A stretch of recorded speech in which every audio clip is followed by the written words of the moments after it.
كل القلوب إلى الحبيب تميل، ومعي بهذا شاهد ودليل. أما الدليل إذا ذكرت محمدا فترى دموع العارفين تسيل।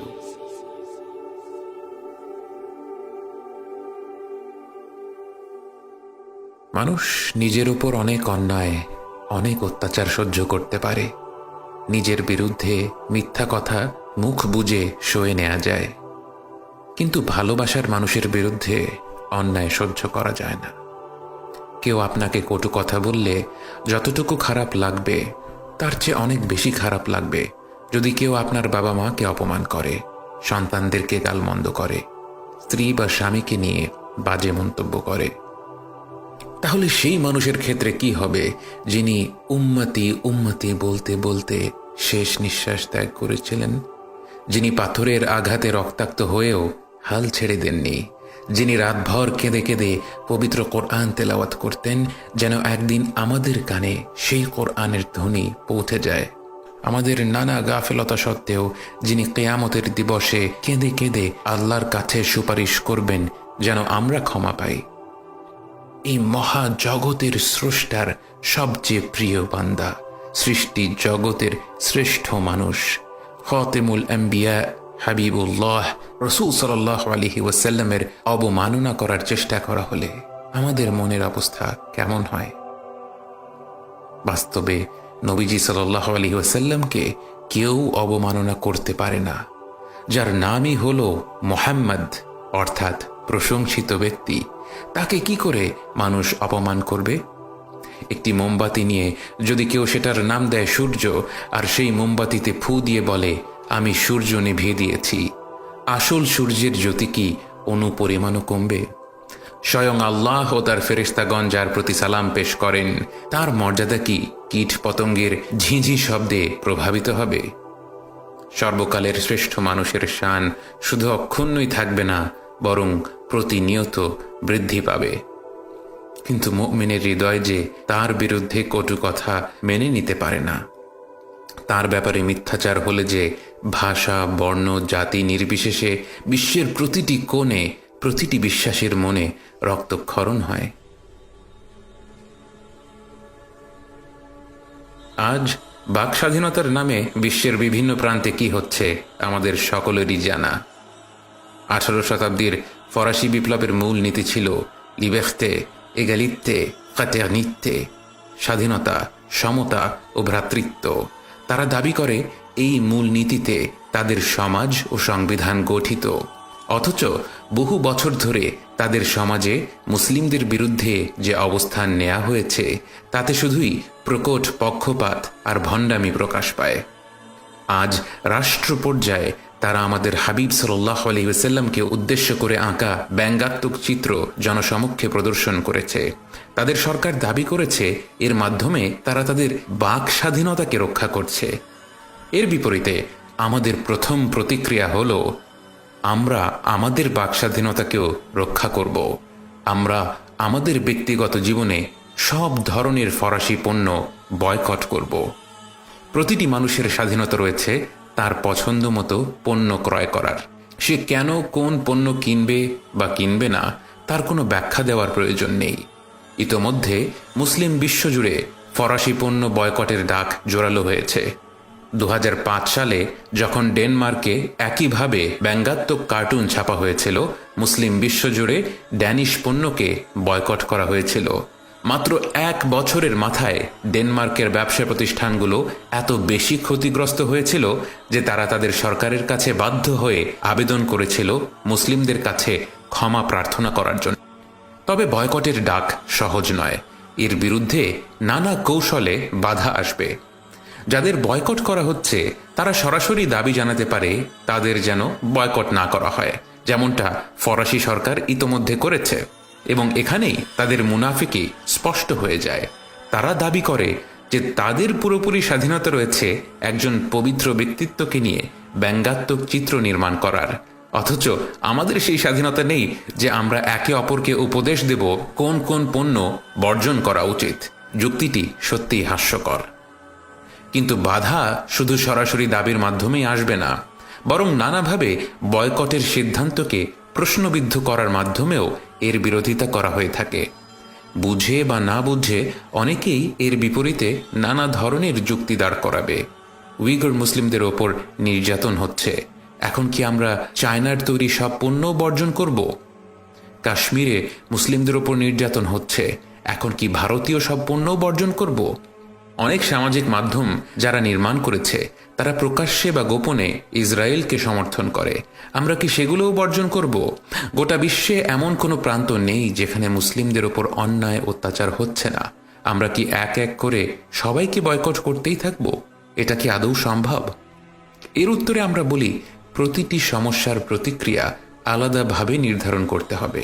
China আজ তাদের উৎপাদন শক্তি এমন পর্যায়ে নিয়ে গিয়েছে যে তাদের তৈরি পণ্য বর্জন করার অবস্থায় আমরা নেই, কিন্তু উইঘুর মুসলিমদের ওপর জুলুমের ব্যাপারে কথা বলার, সচেতনতা সৃষ্টি করার পরিস্থিতি আমাদের আছে। সেক্ষেত্রে আমরা তাই করব। ফ্রান্স এমন সব পণ্য উৎপাদন করে যার একটিও আমাদের জন্য অপরিহার্য নয়।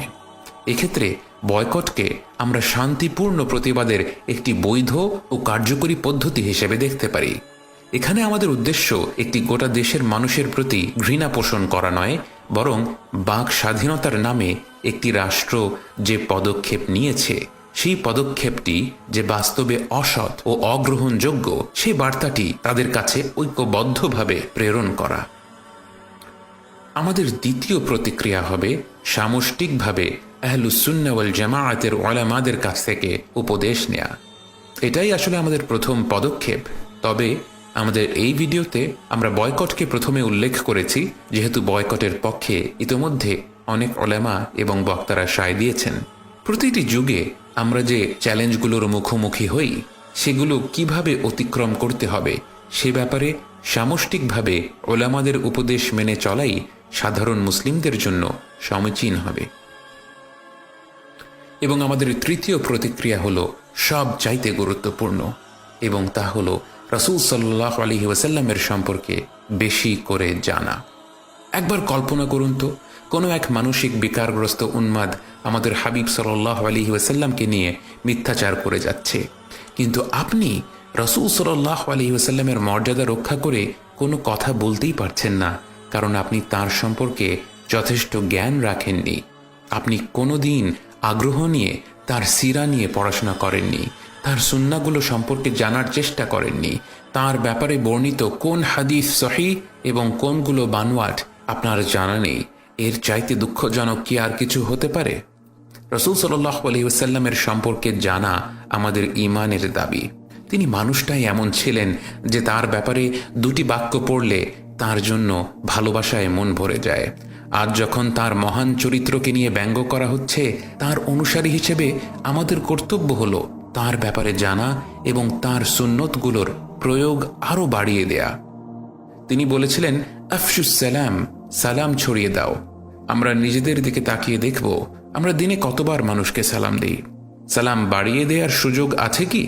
বড়দের যেভাবে সালাম দেই, ছোটদেরও কি দেই? গোটা বিশ্বের কোনায় কোনায় যখন সালামের ধ্বনি উচ্চারিত হবে, তার মহান চরিত্রের বিরুদ্ধে উচ্চারিত গোঁ গোঁ শব্দগুলো কেউ শুনতেও পাবে না। তিনি বলেছিলেন, ওয়া খিয়ারুকুম খিয়ারুকুম লিনিসাইহিম খুলুকান, তোমাদের মধ্যে শ্রেষ্ঠ হচ্ছ তারাই যারা তাদের স্ত্রীদের সাথে সর্বোত্তম আচরণ করো। কথাটি স্বামী স্ত্রী উভয়ের জন্যই প্রযোজ্য। আমাদের খেয়াল রাখতে হবে, ফরাসি পণ্য বর্জন করে তাদের ভণ্ডামি নিয়ে কঠোর প্রতিবাদ করে ঘরে ফিরে নিজের জীবনসঙ্গীর অধিকারগুলো ভুলে যাচ্ছি না তো? তিনি বলেছিলেন, তোমাদের মধ্যে সর্বোত্তম ওই ব্যক্তি যে নিজ পাওনাদারের পাওনা উত্তমভাবে আদায় করে। পাওনাদারের পাওনাগুলোকে আমরা হাবিব সাল্লাল্লাহু আলাইহি ওয়াসাল্লামের সম্মানে আরও দ্রুত ফিরিয়ে দিতে পারি। তিনি বলেছিলেন, তোমাদের মধ্যে সর্বোত্তম ব্যক্তি হলো যাকে দেখলে আল্লাহর কথা স্মরণ হয়। আমরা কি তেমন চরিত্র ধারণ করতে পারি? ইন্টারনেটে আমাদের লেখা কমেন্ট পড়লে কি মানুষের আল্লাহর কথা স্মরণ হবে? তারা কি ইসলামের প্রতি আকৃষ্ট হবে? তিনি সর্বকালের শ্রেষ্ঠ মানুষ, শ্রেষ্ঠ নবী, শ্রেষ্ঠ রসূল। তারা বাক স্বাধীনতার অজুহাত দিয়ে যতই তার ব্যাপারে মিথ্যা রটাবে, আমরা তত বেশি আমাদের বাক স্বাধীনতা প্রয়োগ করে তার ব্যাপারে সত্য ছড়িয়ে দেব।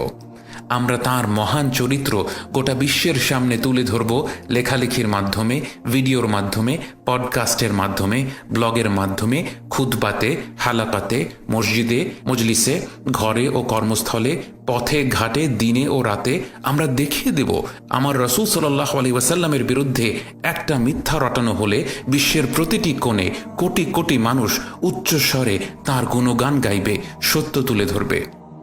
আমরা সুন্নত পালনের মাধ্যমে বিশ্বকে দেখিয়ে দেব কেন আমাদের নবীজি সাল্লাল্লাহু আলাইহি ওয়াসাল্লাম সৃষ্টি জগতের সবচেয়ে প্রশংসিত, সবচেয়ে প্রিয়, সবচেয়ে মহান সৃষ্টি। আর যদি আমরা তা না করতে পারি, তার সম্মান অনুপরিমাণও কমবে না। তার সম্মান রক্ষা করার ওয়াদা তো স্বয়ং বিশ্বজাহানের রবই করেছেন, বরং তখন আল্লাহ অন্য কাউকে বাছাই করে নেবেন তার হাবিব সাল্লাল্লাহু আলাইহি ওয়াসাল্লামের সম্মান রক্ষা করার জন্য, তার মর্যাদা আরও উন্নত করার জন্য। আল্লাহ যেন আমাদের সবাইকে রাসূল সাল্লাল্লাহু আলাইহি ওয়াসাল্লামের মর্যাদার খেদমত করার সুযোগ দেন।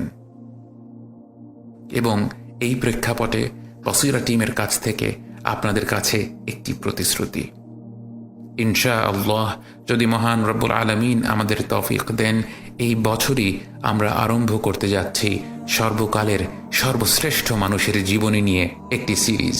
আল্লাহ যেন আমাদের সকল গুনাহ ক্ষমা করে দেন এবং যেন আমরা এমন একটি মহৎ উদ্যোগ নিষ্ঠার সাথে বাস্তবায়ন করতে পারি। আল্লাহুম্মা সাল্লি ওয়া সাল্লিম আলা নবিয়িনা মুহাম্মদ ওয়া আলা আলি মুহাম্মদ।